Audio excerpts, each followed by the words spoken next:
ready. Right. Welcome to episode 2 of Path to Glory, Taming the Tempestus.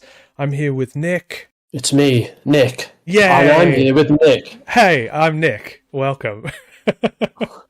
What an intro, dude. We really killed it. How long ago did we do the first video? A week or two, right? About 2 weeks, I think. 2 weeks ago. Okay, so we're getting our toes wet, dude. Because we've played a few games now. We've started to feel around, feel how the Tempestus is feeling, and we've started to have a little look at where they're at in the meta and start making some decisions. So I think what we wanted to start with today was looking at what's changed since the balanced data slate update.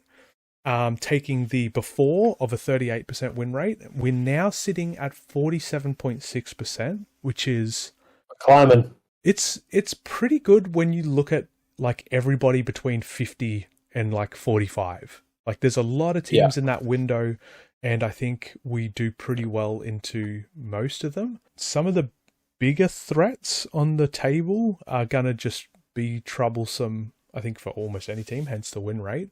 But yeah, we'll dive into that a little bit more. But it's good to see that they've had like a sizable increase in their win percentage, right? Because we were pretty nervous with that 38% win rate. Yeah, something important to note is that we are just from the stats on our little provided by Ko-Fi, we are in the top 10 most played, which is interesting. Oh, wow. A real resurgence, a real renaissance. Renaissance. Yeah. So we're well positioned to lead this boulder through. Yeah, wow. Okay. I feel like we need that Kate Bush song, dude. The Running Up That Hill. Running up that hill. Yeah, that's. We'll get copy straight away. Yeah. Listen, if we go to tournaments, dude, we put the headphones on. That's all we listen to. I'll bring a Beats pill. Lovely. So Nick and I have spent a little bit of time talking, discussing, playing matchups that look tough and interesting. So once again, thanks to Ko-Fi for compiling all this data. What we've started to do is look at different matchups in terms of like elites, elves, horde teams, and just kind of see where the team is, wins and losses wise, and just try and start to tease out some more information. We think this is a really important way to get a feel for a team and then start to become aware of your strengths and weaknesses and your opponent's strengths and weaknesses. So having a look at the elites matchup, we have a pretty favorable matchup to generally the Plague Marines, Angels of Death, and Nemesis Claw by the looks of things. And these are like three, especially Nemesis Claw and Plague Marines, are two teams that are elite teams that are going higher in play this season. So we're seeing a lot of Plague Marines this season and a lot of Nemesis Claw as well. And Angels of Death is always kind of a constant. Yes, and Nemesis Claw has a really good win rate at the moment, I think. Yeah, they're doing very good. Close to 60%. So having a good win rate against them, that bodes well. Overall, the 59 matches, 35 wins, that's a 60% win rate against the elites, which I would say make up probably 40% of every tournament that we've seen so far. That's a conservative. That's also a conservative estimate because you just get so many people bringing elites in.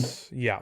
And they're getting more popular as well. Like as the meta kind of stabilizes and some of the teams, like Sanctifiers take a hit, and the elites seem to become more popular again. So Phobos is a bit of an outlier here in terms of the fact that Phobos, it's 2 wins, 4 losses, and that's the biggest swing in the other direction. So we'll keep note of that, and then we'll address it again later because we'll start to see a bit of a pattern. But Phobos looks tough. We have the Elves next, and I wanted to draw attention to the Elves because, Nick, I think the Elves are going to have a bit of a resurgence after the next balanced data slate because they all got just hit a little bit. I think everyone kind of dropped them to a degree, but they were well positioned at the start of the season. They were quite well positioned. Yeah. But they just haven't performed as well, I think, as anyone has wanted them to. Yes. And so I think we've seen a resurgence of elites I think the elves are positioned to kind of take over the elites, and we just didn't Yeah. never saw that happen. I've talked to a few really, kind of high level players now, and kind of got it on good authority that a few of them are leaning back toward the elves for some of the upcoming kind of worlds events. So Yeah. yeah, Okay. that might be some kind of telling potentially there. So into the elves, we have a pretty balanced matchup. We have a 44% win rate, which is a little under average. But what's interesting is out of the elf teams, the Corsair Voids Guard and the Void Dancer troop seem to really struggle into. So they're both teams that, I mean, Nick, you could speak to the Voids Guard more than myself. Mobility, basically pseudo APL3, Yeah. so they're dashing around. And I also think they contest us really well on recon, especially for plant beacons. They can probably just do it better. Yep. And also hit harder, Yes. charge faster, Yes. and have probably some... Their standard infantry guns are just better than the Tempestus because they have rending. Yeah. So they're kind of a little bit better than us. The other issue we have with elves is that, say, like Void Dancers and Mandrakes and whoever else, they have immunity or they ignore piercing. And that becomes, when you start playing the Tempestus, you'll realize how much actually decent piercing options you have that are really good against the elites that are just turned off against some of the elf teams. So, like, the Melter Bomb gets turned off. The Melter Gunner gets turned off. The Plasma Gun gets turned off. So all these things start to get turned off. Almost the entire server sentry gets turned off. So I'm surprised. At that point, right? Like, I think just because the Mandrakes aren't played as well or aren't played as much, they were not seeing that lose as well. But like, I think even to the Mandrakes, we're going to struggle. Void Dancers will struggle a lot as well, just because they straight up turn off some of our more interesting utility. I think I think with the elves, it's like you have to be able to attack with 2 or 3 units to just get the kill done and dusted, and then move on to the next one, which can tie up a lot of resources. You kind of have only 3 extra bodies, so it's not quite enough to really swing. And if you're kind of trying to go 2 for 1 all the time, how does that look? I guess at the end of it. Key trading pieces are turned off because some teams only have like 2 piercing, maybe 3. I think we have 4 piercing units, which is actually pretty high because with the Grenadier, we have the gunner, the 2 gunners, and then we have the sentry. Yeah. So it's almost 4 pretty key units turned off for trading and damage. With the elves, in my previous experience with the higher tech, it's like instead of bringing the gun that does 4-3, 4-5, you bring the 5-3, 3-3, because just elves don't have the best save profile, so it's like you throw more dice, more are going to go through. The Tempestus don't really have more dice. They're only ever throwing 4 dice effectively. So I think that's where the math gets a little off, but that's okay. We'll see what we can swing, I guess, at the end of the day.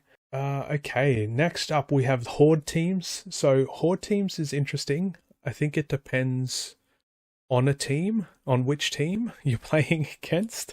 We've got some pretty interesting results. Some of them, we just don't have enough data, really, I think, to draw data right now. Yeah, to draw a lot of conclusions from. The 2 with the most data are going to be Pathfinders and Vespered Stingwings. 4 games with one and 7 games with the other. It seems to be pretty balanced, I think. I don't think we necessarily come out on top easily. But at the same time, I think we have a lot of the same kinds of tools. So it'll be a matter of like, who can capitalize on them tools the best. More player dependent for these matchups and more potentially map dependent and what you're doing with the Tempestus. Yeah, for sure. Okay, so not a lot here. 53% win rate at the moment. Nothing too crazy. And then we've got the mid pack teams. So these are the teams that are kind of between 6 and 8 units that have like our APL 3.5 team. So we've got like Goremongers here. We've got the Hearthkin Salvages, which is like all those 3-up saves. Yeah. Record Crew APL 2.5. Rattlings, Blooded, Commandos. A lot of new teams on this list, We've got Goremongers, Rattlings, Wrecker, Technically, potentially Sanctifiers should be here. Sanctifiers. Yeah, but I probably just missed them by accident. Novitiates probably should be here too, to be fair. This one's interesting as well, right? Where there's a couple of teams that we seem to really struggle against, i.e. Goremongers. We've got probably enough games there to say that there's kind of consistency in them results to a degree. Commandos, we've got a few games, and then the Wrecker, we've got a few games, kind of 5 games with each of them. So very interesting.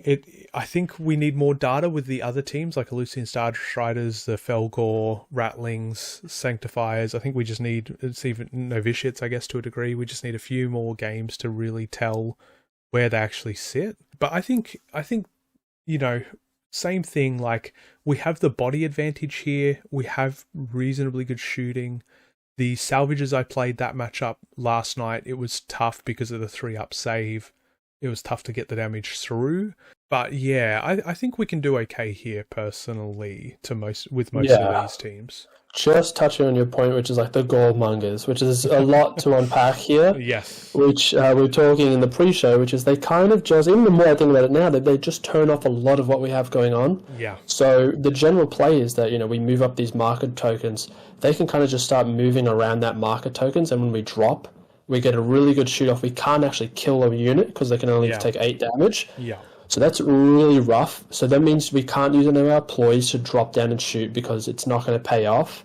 And these range guys could potentially just be sitting darks. Yeah. And then the Goremongers just run in, charge, and kill us on those markers. I think the other point as well is that we don't have the melee to kind of really back up this. But I know Nick wants to talk about a couple strats we have. Yeah, we can definitely get into that. I think we've got one more slide here with some numbers. So as I was pulling this data together, what I noticed was that high mobility teams we seem to struggle with the most. And when we go to this next slide, these are the teams that are melee heavy and have high mobility. And when you look at these teams, it kind of paints a pretty clear picture. We've only got a 30% win rate against these kinds of teams in terms of just high mobility. And then if you couple the high mobility with good melee stats, i.e. Goremongers, like we were just discussing, Void Dancers, for example, Phobos, then you get to a 20.1% win rate. Or 20.8%, sorry, so almost 21%. So that's very low. Like this is clearly our Achilles heel. So like you pointed out, the trend is melee, good mobility, and there's some amount of shooting these teams. The thing with Phobos is they're basically just an elite team with an extra inch of movement, and they have a lot of other utility. Yes. Especially with making units go later, depending on the build. Yes. So that's something to really look out for. Yeah. And I think we don't, we can't, a lot of these teams, i.e. Vespered Stingwings, Void Dancer Troop, Goremongers, Hand of the Archon, Corsairs, and Blades, they all have 8 models. So it's very hard to stall and then effectively kind of double shoot particular units and stuff like that, which we can kind of get into. But yeah, this is what we're going to need to train for, I guess, these kinds of teams. Yeah. And how to deal with them. The thing is, so we move up kind of, if we try to be aggressive at all, the drop markers become a big hindrance for us where we're dropping because these teams are very mobile. Yeah. And the problem is if we play conservatively, then effectively there's no army rule. We're not dropping in great positions because we're trying to play cagey. Yeah. So we're effectively just an 11 model team with no army rules. Yeah. And we don't have the synergy. Like if we all drop in one area, our commander doesn't have any aura that benefits us or anything like that. So it's kind of like if we're forced to play cagey and drop 11 bodies along our deployment line, that just doesn't feel good, and it doesn't really play very well either. So a final note as well is like all these teams are like toolbox teams. They just have so much little things they can do. Like Goremongers have a whole freaking. The Goremongers do whatever they want. Two pages on other abilities. Phobos have so much stuff to pull out. Mandrakes have so much extra mobility. Corsairs is funny. I think they're just outplaying us on missions because they're effectively kind of a better mission team. They have a lot of mission synergy, and I think a lot of their ploys actually work really well into the Tempestus, which is charging in on them and staying in combat, because the Tempestus most likely aren't going to be able to hit them too hard to knock them out. Hiding in combat against the Tempestus is a real issue. I played Luke recently, and he just locked down 2 of my guys, and I was like, all right, say goodbye to them guys for the rest of the game. And then they also can pressure that entire area, because I can't shoot into it, and if I move any model in it, he just kills it and charges the next guy. So yeah, getting tied down in melee combat is very dangerous for the Aquilons. Void Dancer Troop's another one, Nick, where it's very much like charge, fight, dash back, shoot, and it's just like boom, you kill potentially two units every time. Especially with those plays I remember you used to do. You used to get behind, shoot a fusion pistol at someone, then charge the other one, kill them. So you're just trading so efficiently. Yeah. And with the 4-up save and the 8 wounds, you're just not surviving much in that regard. So yeah, we definitely do have some weaknesses. I think it's probably a little bit too much to ask for a buff to help out with them. I think, Nick, you had some notes in relation to that, which we can talk about with our current thoughts. So what I've noticed so far is that if the opponent is aggressive, and this leans into the Goremonger's argument and stuff like that, is that it's very hard to stage and wait for drops to come online if they're already, breathing down your neck. You want to have some space to be able to drop into positions that suit you. Once your enemy's in your side of the board, all of a sudden them positions, there's not many of them left anymore. So you leave yourself open to either being blasted, or you leave yourself open to having to put them in compromised positions, and that can be a huge swing in your opponent's favor, just in terms of your inability to stage the way you'd like to. That's exactly right, which is like, for a lot of these things, like exactly what you said, with the 8 players teams, I think they're a bit more able to efficiently trade, whereas the elites, there's so many bodies that it almost feels like a waste. Because we had a test game where I played Angels of Death. It's actually kind of hard to justify shooting a trooper who's potentially going to plant a beacon, then maybe the other guy in the middle who's doing a mission directive, or the other guy is going to charge you. Yes. You start to really have to pick and choose your shots, because there's just a little bit too many bodies. Yeah. But with the 8 players, they're actually able to spread that resources, spread their bodies out, and as efficiently kill. Yeah, for sure. I think into most teams at the moment, I've found a great tactic on turning point 1 is you have to drop. So 4 people go on the ground. That means 7 people go in the air. You have to drop 2 people turning point 1. So my favorite thing to do at the moment is tap the 5 that you're not dropping, and then just wait for turning point 2. So that's 5 activations where the enemy has to move 5 operatives while you're just stalling. And that's pretty advantageous, because it really gives you a good idea of where they're going before you need to actually, start moving your models. So stalling's really, I think, a really big part of the Tempestus play style. Yeah, I can see that working pretty good against things like Goremongers in the early rounds, and things like the Elves, because then they're just kind of like dawdling and moving forward. Yes. So it could be a valid strategy. We'll have to test that out. Yeah, I think that'll be like an area where it may be, it might be easy to start to do it, but to do it perfectly, we're gonna have to just build that skill, I guess, ultimately.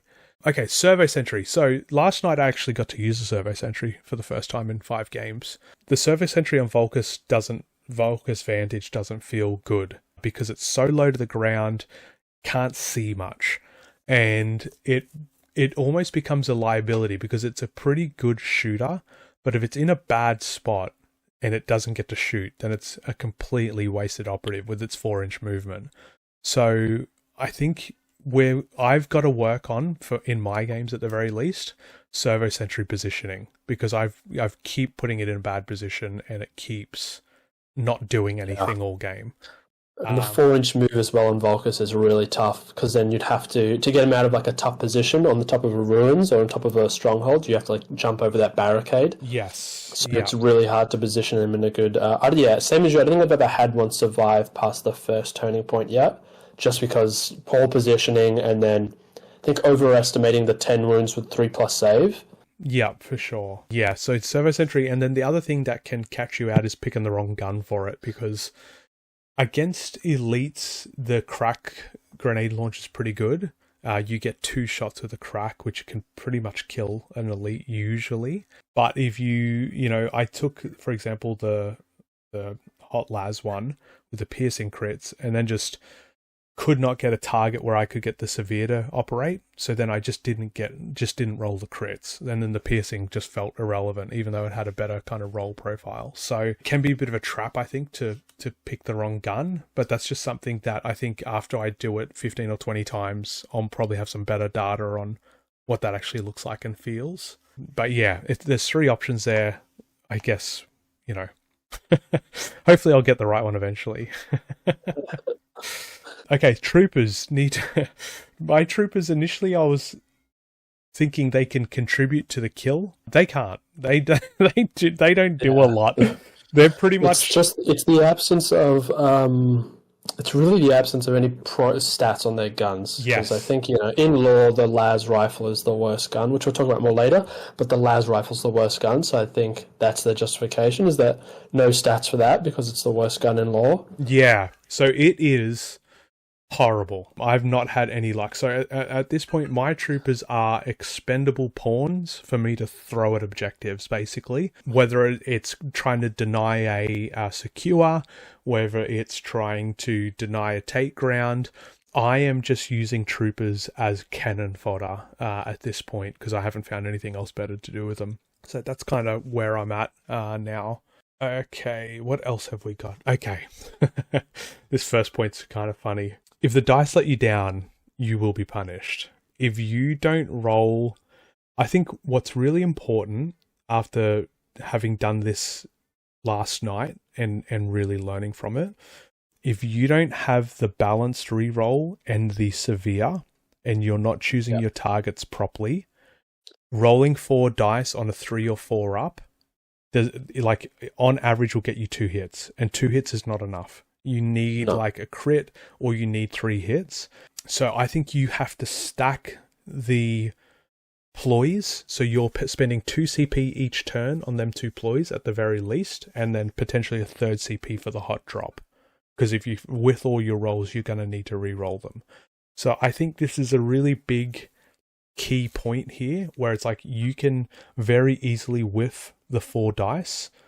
And if you do, and you've dropped your melter gunner or your grenadier, with the melter bomb, you're gonna get punished. That unit is gonna get destroyed, because once it's on the board, the opposition wants to get rid of it. Yeah, that's a big one, because I think at the start we were really excited for, say, something like Hot Drop. Yeah. And then it turns out that, something like maintain momentum and sudden offensive, which maintain momentum gives severe, is actually really good for that turning point 1, because, that at least start of a turn, because you can almost guarantee those kills with the sniper or melter, because you just get an automatic crit, 3 or 4 damage on a low health unit, and they die. Yeah. I think the Hot Drop is it's so difficult to you're rolling it, you're the drop down, and you're really going to spend a CP to re-roll just 2 dice, and that's it. You're just re-rolling 2 dice.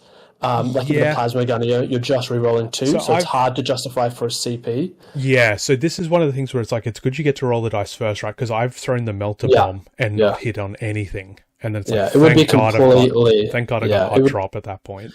The saving factor of hot drop is that you can wait. Yeah. So if it's a complete whiff, which is rare-ish, depending on your dice, but if it's a complete whiff, then it's good. But if it's this mid-range whiff where it's you get a crit and 1 hit and you have 2 misses, it's is this worth a CP to reroll 2 things? Yeah, no, not so it becomes tricky. Yeah, for sure. It's definitely something where I think we talked about the team being CP hungry before. I think you need at least 3 CP for turning points 3 and 4 at the least, but potentially turning point 2 also. So how you get that basically means you go second in initiative every single time, and that means your positioning needs to be on point, because you don't want your opponent getting that potential turning point first activation and blowing one of your guys up. So yeah, very, very key points to try and get right, I think, ultimately. Yeah, I think they're definitely a team where you could feasibly say they could possibly have some sort of CP generation, like for instance, yeah, the like a Phobos Tesseract leader. Cube. Yeah. Yeah, Phobos leader generates CP, something like that. I Yeah. don't think that's too broken. I think if you could, instead of giving one APL out, you could choose to give one APL out or one CP out. That would be Yeah. huge in my mind. Because Yeah. like in Turning Point 1 and 2, you might not need the extra APL. And at that point, stacking up your CP would be really beneficial. That is what it is, I guess, at this point. We can pray, dude. We can pray. Yeah, we could pray, yeah. So this was one I encountered where long and narrow maps, like the kind of not the wide maps, but the narrow maps, plant beacons is tough because your drop markers don't get to the halfway point the way that they do on the wide map, sorry. So on the wide map, your drop marker at the end of Turning Point 2 will be on the center line, which means you're dropping 3 inches into the opponent's territory, which for plant beacons is obviously huge. On the long narrow maps, I think that 3 inches gets you to the center line. So at that point, you can't drop and plant a beacon. You have to then plant a beacon the turn after. And then obviously because the map is narrower, there's less ability for you to move up and not encounter the enemy or not be a valid shot for the enemy. So long and narrow maps, I think plant beacons should be reconsidered for a different tack. That's kind of what I found so far with that. We might change our minds eventually. We'll see. Yeah. Some more test games. Yeah. And then the equipment selection. So once again, because you're dropping, this is something where I've been just taking light barricades to deny the opponent crossing my center line, more so than for my own protection. Because you're not trying to stage 11 operatives on Turning Point 1 and Turning Point 2, you're only having to stage 7 operatives, I believe, or 6. That means that there's generally plenty of cover available for them 6 operatives.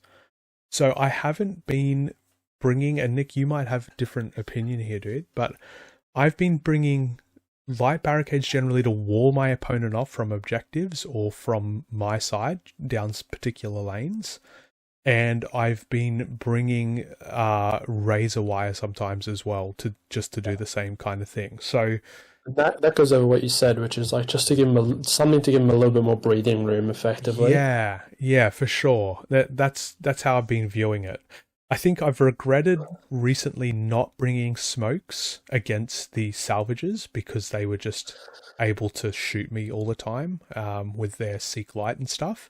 Yeah, and then obviously against elites or 3-up saves, I think crack grenades are obviously should probably always be an auto include. But that's it's been hard. Equipment selection's been pretty tough, like a tough decision, I think, more so than other teams. What I want to do is I'll go over the fashion equipment again, dude, and you let me know your thoughts after a few rounds, whether of course. Has it lived up to your expectations, has it not? Yeah. And then maybe some new thoughts you have. So remote overseer, so that's the reroll initiative. Always bring it. Yeah, it's so good. And even if you don't use it, like you get a little bit more confidence in staging in a way where it's like I have a pretty good chance of going turn that, like pretty good chance of popping remote overseer and getting going first. Well, especially it combos really nicely with that severe and maintain momentum. So like hitting those readied operatives. Yeah, the other thing is if you play the scouting game in Turning Point 1 to not have initiative, and then Turning Point 2, if you think you need the CP and you're positioned well, you can stall better if the opponent gets initiative, right? So that might mean winning initiative just to give it to them. Yeah, and that really helps. That piece of equipment can really help with that. Or if things are down to the wire and you need to move first, then you get that opportunity as well. So for CP, I think it's pretty handy, or for like guaranteeing a kill or two, it could also be considered pretty handy. Okay, next one is drop augury. I feel like this is like an integral part of the rules. Yeah. Like it's almost an extra faction rule. I bring it every time. It's definitely one of them things I found with the drop augury where you put your markers kind of in thirds across the board. And then as you get to that Turning Point 2, one marker can then push all the way to one edge or all the way to the center of the board, basically. And that's pretty big because that pivot, that 8-inch potential pivot from one side to the other, just really can catch people off guard. And I've definitely had it where I'm I've played Luke now and Jarrett. They've both played against Aquilons before, and they're wise to the tricks. But I've in both games been able to surprise them with the drop augury. So I think the drop augury is a pretty, like you said, integral part. Combat stims. So for me, I would never take this because I would never take something to combat being injured on an 8-wound team. So it just doesn't make sense. Yeah, I'd rather use the Progenitor if I need to. So the 2d3 plus 3, 2d3 heal. Firefight ploy. I've used this with the Precursor and with the Gunfighter so far, and both times the Progenitor's been enough to get me out of that wounded threshold and being able to... Oh, sorry. It would be nice if it also did just all the stats, like to hit, like similar teams, but this is just to movement as well, so it's a bit of an extra restriction. Yeah, for sure. I definitely think Progenitors just try and save the CP if you really need to, and just heal instead. Last one, a bit of a contentious one, is the daggers. So 3 attacks on 4s, 3/4. So I think into elites, the daggers should be considered at the least. And that comes down to the fact that if you're just doing 2 damage, with the way their HP works with 14, I think the shooting profiles you can usually do like 11 or 12 damage. I found that in my 2 Nemesis Claw games, both times the opponent had 3 health left, and then I was tied up in melee and I needed to do 3 damage and just couldn't roll a crit. So I think it's 3 dice. It's so on 4s as well. Yeah, like it's not 1 to 2 hits. It's not easy, and they got good melee, right? So they're going to just parry you out, which is what happens every time. So but my thinking was to basically do it with eye above. That way, when a melee team comes at you, you can double parry them. Yeah. But if you get 1 to 2 hits, they're just going to parry you out before you can even start parrying, and then kill you. Yes. Yeah. So if where I found it's been beneficial is when you're tied up in melee. And when you're tied up and you can't go anywhere, you might as well try and kill them. And killing them with a 3/4 profile is just a lot better than killing them with a 2/3 at the end of the day. Yeah. It's not perfect. It's not a perfect piece of equipment. I'd love Lethal 5 or Ceaseless anything on there. The Hearth can have Lethal 5+ on their combat knives that they get. The Phobos get 5 attacks on 3, so just a ridiculous amount of attacks. And the Tempestus get 3 attacks on 4, so it feels like it should just be standard on them because of how bad it is. And this is what I was talking about for like lore reasons, which I've heard echoed a few times in the community, which is some teams get kind of either too buffed too hard or they don't receive proper buffs because, lore-wise, these guys shouldn't have better daggers than X, or they can't have anywhere near as good as daggers as X, or they have to have worse daggers because they're just human guards. And that, just feels like it really hurts the team to not even have, any stats at all on these. Yeah, for sure. It's definitely... Yeah, they could definitely use a little tweak. I don't think it would break the team. I think it would just make them a bit more viable into their melee threats, which are pretty dominant in the current meta. Yeah. The goal is not to doom here. All I'm just pointing out is that the idea to bring them against melee is actually pretty difficult. It can be really hard to get them to just do the double parry. Yes. It can be pretty tough to do it with them. Yeah, for sure. Did you have anything else, Nick, for current thoughts? No, I know that was good. I'm good. Okay. So where are we going next? What is there to look forward to in part 3?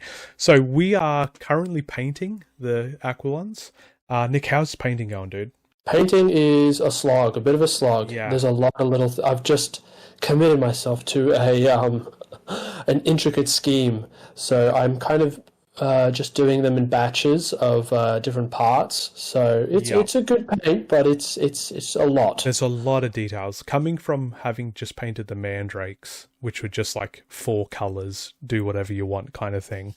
The amount of little pipes and grenades and bits and pieces on these guys is just like, oh my god, like it's just taking forever. But it's a long one. Yeah, I think I'm 3/4 of the way through. I've got I'm about half. Nice, dude. Yeah. Or less. I've got belts to do. I've got face masks to do. I've got backpacks to do. They look great. Like, the models look great. So The that's all. models That's are the amazing. that's a good part. Yeah, yeah, they definitely look like a lot of fun. Upcoming games. You and I have started to play each other. We've had 2 games with each other now. You ran Yeah. Angels of Death the first time. I ran Mandrakes the second time, and we both swapped with the Aquilons. Obviously, we're going to have more games as we go and as we can fit them in. I've had a couple of games. I've had a game against Fabian. I've had a game against Jarrett. I've had a game against Luke. I've had a game against Brian Z, I believe. So I'm trying to fit in games wherever I can and really get a good feel for them. But we've got a few tournaments on the horizon in our city, 1 per month for the next 3 months, starting in July. So I think they will be really good opportunities to, put the reps in up until July and then actually see where we land. We could potentially do a little pre-check-in before the tournament, do a little quick video on our headspace and where we're at, and kind of our predictions for the tournament. Then we can do a post wrap-up of the first one. That'd be kind of fun. Yeah, for sure. I think there's a tournament in June, which I don't think either of us are able to make, but there's been a lot of pictures being posted about goremongers in our local area. So we're going to just sit, thankfully we can't make this one. And we'll see what the actual, what people are actually bringing. And that hopefully will give us a bit of an insight as well going into the one in July. So yeah, we'll definitely have to catch back up again and have that chat. And then our plan at the moment, I think we're still hoping for this, is to go to the Kill Team Sydney Open in September or October and see how we place there. I think that's kind of the that'll be the end of the road. The apex. In a sense. It's the apex. Yeah. That'll be the top of that mountain. We'll see how far we've made it up. Running up that hill. Yes. Yeah. So yeah, lots of exciting stuff. I'm sure once we're done painting and everything as well, we'll probably do maybe a little mini update with some photos. Yeah. We can do that with like the tournament pre-brief. We can do some for sure. showcase, maybe. Yeah. What we're excited for. Yep, and then I think we'll just keep our stats in the meantime and just any other learnings we gather as we go. I'm definitely going to be building a faction guide for the Aquilons. So we can do a faction. We'll be able to build hopefully a pretty thorough faction guide once we get going. Yeah, especially into this meta as well. Yeah, for sure. Well, that's the other thing. Balanced Data Slate drops hopefully in a week or 2. So we're going to have some more... Wait, really? Yeah, because it's every 3 months, right? Oh, wow. It's already been 3 months. Wow. Yeah. Right. Rekka buff. Give me Rekka buff. Rekka buff. Yes, for warmongers. Now I'm like, fuck them. Don't we have to ask for Aquilon buff? Aquilon buff. Yeah. Oh, Aquilon rework, I think. Aquilon rework. I'd settle for an extra couple of dice on our attacks for shooting. Just on the odd operative here or there, and better melee, dude. If I could get that, I think I'd be pretty happy.